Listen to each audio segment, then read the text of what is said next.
नहीं है। इनकी एक लड़की थी और वो 4 साल की इनकी बेटी हो चुकी थी और ये पिछले 2 साल से कंसीव करना चाह रहे थे, लेकिन ये बच्चे को कंसीव नहीं कर पा रहे थे पास्टर जी। और जब ये बहन डॉक्टर के पास गए, डॉक्टर को चेक करवाया तो डॉक्टर ने बोला है कि आपकी जो बच्चेदानी है वो पीछे है, इसलिए आपको दवाई खानी पड़ेगी और तब जाके आप 7 साल के बाद कंसीव कर पाओगे पास्टर जी। डॉक्टर ने क्या बोला था बहन आपको? कितने साल का टाइम दिया था आपको? 7 साल का। क्यों दिया था 7 साल का डॉक्टर ने? उन्होंने बोला बच्चेदानी काफी पीछे है, इसके लिए आपका ट्रीटमेंट लंबा चलेगा। ट्रीटमेंट लंबा चलेगा और 7 साल के बाद आप कंसीव कर पाओगे। हाँ जी। मेरे भाइयों खड़े रहो, प्रभु हमारे साथ है, खड़े रहो। हाँ फिर क्या हुआ? देखो थम गई है बारिश, रुक गई है बारिश। देखो जब पास्टर जी इन्होंने दूसरे डॉक्टर से चेक करवाया तो सेकंड डॉक्टर ने चेक करने के बाद बताया कि आपको थायराइड है, आप बच्चा कंसीव बिल्कुल भी नहीं कर पाएंगे पास्टर जी। आपको थायराइड आया था? हाँ जी। क्या कहा था भाई? आप बच्चा कंसीव नहीं कर पाएंगे। हाँ जी। ये बात सच है। जिस बहन को थायराइड है वो प्रेगनेंसी कभी कंसीव नहीं कर सकती, जिसको थायराइड हो। और इनको, आपको थायराइड भी था। हाँ जी। और जब ये सब चीजें डॉक्टर ने बोली तो आपके मन में क्या आया था उस समय? बस पास्टर जी कुछ बोल नहीं सकते, बहुत परेशान हो गए थे। जब डॉक्टर ने एक लंबा टाइम पीरियड आपको दे दिया कि 7 साल के बाद, हाँ जी। उस समय आप क्या सोचते थे? आपके मन में क्या आता था उस समय? क्या सोचते थे आप? सोच ये लगता था कि शायद अब नहीं होगा कुछ भी। हाँ, और फिर क्या हुआ? क्या लिखा इनकी गवाही में? पास्टर जी 18 फरवरी को संडे को जो अनॉइंटिंग ऑयल की मीटिंग थी, जिस मीटिंग में पास्टर जी आपने जिन बहनों के पास गर्भ नहीं था, शीश नहीं थी, उन बहनों को आगे बुलाया था और उन्हें अनॉइंटिंग ऑयल देकर बोला था कि यहोवा का फल प्रतिफल, गर्भ का फल यहोवा की ओर से प्रतिफल है। ये कितनों को याद है जब मैंने वो 7 शीशियां दी थी? शायद कितनी शीशियां दी थी बहन? माइक कर उधर, कितनी शीशियां दी थी? 7। कितनों को याद है वो मीटिंग? और डॉक्टर ने टाइम दिया था 7 साल के बाद तुम कुछ सोच सकते हो कि प्रेगनेंसी कंसीव करोगे। और उस समय परमेश्वर की आत्मा ने मुझे बोला, मैंने उन बहनों को आगे बुलाया जिनके पास बच्चे की आशीष नहीं थी। और मैं जब घर से प्रेयर करके आया था, खुदा ने मुझे पहले ही बोला था कि ये शीशियां आज उन बहनों को देना जिनके गर्भ फलवंत नहीं हुए हैं। और वो 7 शीशियां उन बहनों को दी। तुमने कितनी गवाहियां सुन ली इसी साल में उन बहनों के कि गर्भ कैसे फलवंत हुए। और आप भी वो 7 शीशियां लेकर गए। हाँ जी। और जब शीशियां लेकर गए, आपने यूज की तो कितने टाइम के बाद आपको क्या हुआ? 15 दिन के बाद ही कंसीव हो गया था। 15 दिन के बाद आपने चेक किया और रिपोर्ट क्या आई आपकी? पॉजिटिव आई। सोचो, डॉक्टर 7 साल का टाइम पीरियड दे रहा था, लेकिन उस ऑयल को लगाने के बाद 15 दिन के बाद चेक किया, रिपोर्ट पॉजिटिव। फिर क्या लिखा? पास्टर जी जब इस बहन को तीसरा महीना लगा तो इन्होंने अल्ट्रासाउंड के लिए डॉक्टर के पास गए। तब डॉक्टर ने बोला कि आपके पेट में छोटी रसोली है और बच्चे के दिल की धड़कन बिल्कुल कम है। पास्टर जी क्या बोला था डॉक्टर ने? उन्होंने बोला था कि आपको छोटी सी रसोई या कोई दिक्कत नहीं होगी, बच्चे की धड़कन बच्चे- कम है। हालेलुया। इस बहन को रिपोर्ट में रसोली आई थी और वो तीसरे महीने में जब रसोली आई, और जब रसोली के बाद इन्हें पता लगा, आप छेड़ना मत देना। हालेलुया। जब उसको डॉक्टर ने रसोली बताई तीसरे महीने में, क्या बोला था डॉक्टर ने? उन्होंने बोला कि छोटी सी रसोई है, बच्चे की धड़कन कम है। हम घर आए, हमने दासी से प्रेयर कराई। उन्होंने कहा कि धड़कन नॉर्मल होगी। जैसे अगले दिन हॉस्पिटल अल्ट्रासाउंड दोबारा करवाया, मम्मी ने प्रेयर करवाई थी दासी से। हम अंदर गए अल्ट्रासाउंड के लिए तो डॉक्टर ने बोला धड़कन बिल्कुल सही है। धड़कन सही है। इसकी आवाज बढ़ाओ, आवाज कम हो रही है, पीछे जा नहीं रही होगी आवाज। हाँ फिर क्या हुआ आगे? पास्टर जी जब इस बहन को 7वां महीना लगा तो इसे पेन शुरू हो गया। और पास्टर जी जब ये डॉक्टर के पास गए, अल्ट्रासाउंड करवाया तो डॉक्टर ने बताया कि आपके पेट में 1 किलो की रसोली है। और क्या बोला था डॉक्टर ने आपको? उन्होंने बोला कि 1 किलो की रसोली है, आपको खतरा है और बच्चे को भी खतरा है। हम पहले हॉस्पिटल में गए, उन्होंने भी यही बोला और जवाब दे दिया। जवाब दे दिया कि 1 किलो की रसोली है। हाँ जी। हम 1 किलो की रसोली सोचो कितनी हैवी होगी। हाँ, और आप डॉक्टर ने क्या बोला था कि खतरा है बच्चे को भी और आपको भी खतरा है? हाँ जी। क्या? उन्होंने जवाब दे दिया था मुझे भी और बच्चे को भी कि शायद हम बचा भी ना पाए दोनों को। ओके, डॉक्टर ने बोल दिया था कि ये दोनों को शायद बचाना। भाई सुनना इस गवाही को ध्यान से। हाँ फिर?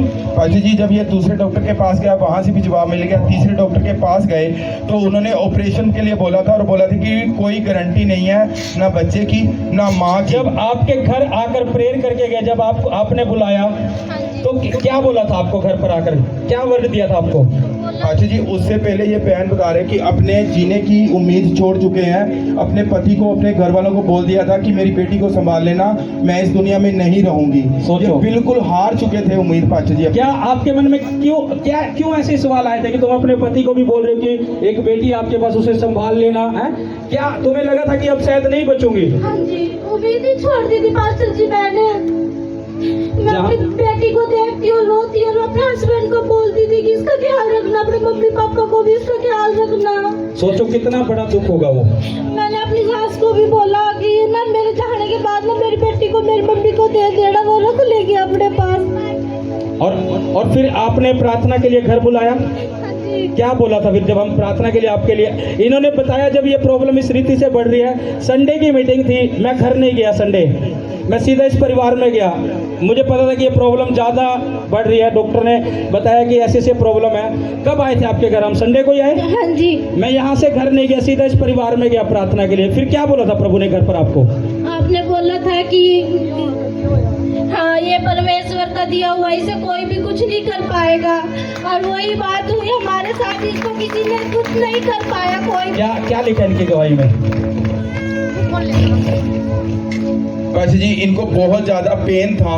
तो जैसे ही आपने प्रार्थना की इनके घर में जाके, वो जो रसोई का साइज था वो भी कम हुआ। और जो इस बहन, ये बैठ भी नहीं पा रहे थे उस वक्त प्रार्थना में, लेटे लेटे प्रार्थना रिसीव किया था। और वो जो रसोई का पेन था वो भी बंद हो गया पाशा जी। फिर जब 9वां महीना इनको शुरू हुआ, वो रसोई का पेन दोबारा से शुरू हुआ और डॉक्टर के पास बोला तो डॉक्टर ने बोला कि डिलीवरी के टाइम में क्या हुआ? फिर मेन पॉइंट पे आ जाओ, आराम से देना गवाही अपने आप। जैसे 9वें महीने में डॉक्टर ने बोला जैसे 9th मंथ लगेगा ना तो हॉस्पिटल आना है। उन्होंने अल्ट्रासाउंड बोले तो कि कहीं बच्चे को कोई खतरा ना हो, और तो टेस्ट बोले, उन्होंने बोला कि शुगर काफी ज्यादा है और रसोली भी जो 1 किलो की है ना उसके पास 3 और डॉक्टर ने आपको एक बात कही थी, आप बता रहे थे, शायद आपने गवाही में ना लिखवाया, डॉक्टर ने एक बात बोली थी कि 9वां महीना लगते ही आप आ जाना, हम ऑपरेशन से बच्चे को उठा देंगे। हाँ जी। क्या बोला था डॉक्टर ने आपको? बोला था कि इमरजेंसी ऑपरेशन भी करना पड़ सकता है, और जो मतलब टाइम ठीक निकला तो हमें ना 9वें के जैसे आज 9th मंथ लगा ना, अगले ही दिन सुबह आना है ऑपरेशन के लिए। हाँ, फिर क्या हुआ? 9 महीना जो 9 मंथ हुए तो क्या हुआ फिर? उसके बाद फिर रसोली का थोड़ा सा दर्द हुआ तो हॉस्पिटल गए, उन्होंने बोला अल्ट्रासाउंड करवाना पड़ेगा। एक ही साथ मेरे 2 अल्ट्रासाउंड हुए, बच्चे के लिए भी और मेरे लिए भी, कि कहीं कोई खतरा ना हो। तो उसमें अल्ट्रासाउंड में 1 किलो की जो रसोली थी ना उसके पास 3 और रसोली थी। सोचो। हाँ, फिर डॉक्टर ने बोला एडमिट होना पड़ेगा, आपको दिक्कत ज्यादा है। जैसे ही मैं एडमिट होने के लिए गई, उन्होंने बोला बच्चा भी मुंडा है और उल्टा है, मतलब उसके पेट में गंदा पानी चला गया है, आपको एडमिट करना पड़ेगा। फिर क्या हुआ? जैसे ही उन्होंने एडमिट किया, 1 दिन में ठीक रही, फिर मेरे को रसोली का ऐसा पेन उठा कि 6 इंजेक्शन लगने के बाद भी वो रसोली का पेन नहीं गया, मतलब थोड़ा आराम हुआ। उन्होंने बोला अपने घर वालों को बुलाओ और सलाह करो कि हम आपका ऑपरेशन करेंगे, नहीं तो आपको और बच्चे को दोनों को खतरा है। फिर 11 बजे मेरा ऑपरेशन था। मम्मी ने जैसे ही मैं ऑपरेशन पे गई, सब रो रहे थे कि पता नहीं क्या होगा गुड़िया के साथ। मेरे को भी उम्मीद नहीं थी उस टाइम पे, मैंने आज छोड़ दी थी दोबारा कि क्या होगा। सुनना इस गवाही को गहराई से सुनोगे, क्या इस बहन के साथ और इस परिवार के साथ हो? शायद मैं अपने बच्चे को भी देख नहीं पाऊँ। मैं जाते जाते भी अपने हस्बैंड को बोली शायद मैं वापस ना पाऊँ, तो अपनी बच्ची को संभाल के रखना। और फिर क्या हुआ जब आप ऑपरेशन थिएटर में गए? फिर क्या हुआ? तो मम्मी ने वैसे जैसे मैं अंदर गई, मम्मी ने मेरे से मिली नहीं, उन्होंने दादी से प्रेयर करवाई, फोन मिलाया कि डिम्पल अंदर गई है, इनको इतनी दिक्कत हो रही है। उन्होंने बोला कोई दिक्कत नहीं। आप जब प्रेयर हुई, परमेश्वर की दासी ने प्रार्थना की, फिर क्या बोला? कुछ प्रभु की दासी ने बोला था? हाँ जी, क्या बोला था? बोला कि थोड़ी देर में आपको गुड न्यूज मिलेगी और माँ और बच्चा दोनों ठीक होगा। और फिर इस शब्द को जैसे ही किया, फिर क्या हुआ? इस मम्मी ने इस शब्द को जैसे रिसीव किया, डॉक्टर बाहर आई और बोला कि डिम्पल को बेबी हुआ है, बॉय हुआ है, बेबी बॉय हुआ है। और कैसे हुआ ये बेबी बॉय? ऑपरेशन से हुआ है। कोई दिक्कत, गंदा पानी कुछ जो गया था, कुछ ऐसा कुछ क्या? हाँ जी, उन्होंने जैसे ही मेरा 2 घंटे का ऑपरेशन था, उन्होंने बोला कि बच्चे को ना सांस लेने में दिक्कत है। हाँ। दूसरे हॉस्पिटल, गवाही बहुत बढ़िया है, ये मैं शॉर्ट में ले रहा हूँ। भाई दूसरे हॉस्पिटल में आपके पास पहले लड़की थी? हाँ जी। सुनो, आप गवाही नाम से देना। आपके पास लड़की थी पहले, हाँ जी। अभी क्या दिया प्रभु ने? Baby boy. और पाशा जी आपने इसलिए शैतान को आग लग रही थी, वो ऑयल की शीशियां लेकर के लगाया, लड़का ही चाहिए था, इनकी इच्छा थी और प्रभु ने लड़का दिया है। अभी सब ठीक है बेटा? हाँ जी बिल्कुल ठीक है। हाँ, क्या कह रहे थे? पास्टर जी आपने नाम लेके प्रोफेसी की थी कि तुझे बेटा देगा परमेश्वर। क्या बोला था प्रभु ने आपको? यही बोला था कि आपने कि आपको बेटा ही देगा। सोचो, हो जदों बोलेगा यीशु के नाम से ब्लेस करते हैं, यीशु मसीह के नाम से परमेश्वर, ये बच्चा तेरा है प्रभु, तुझ में आशीष यीशु के नाम से, आमीन।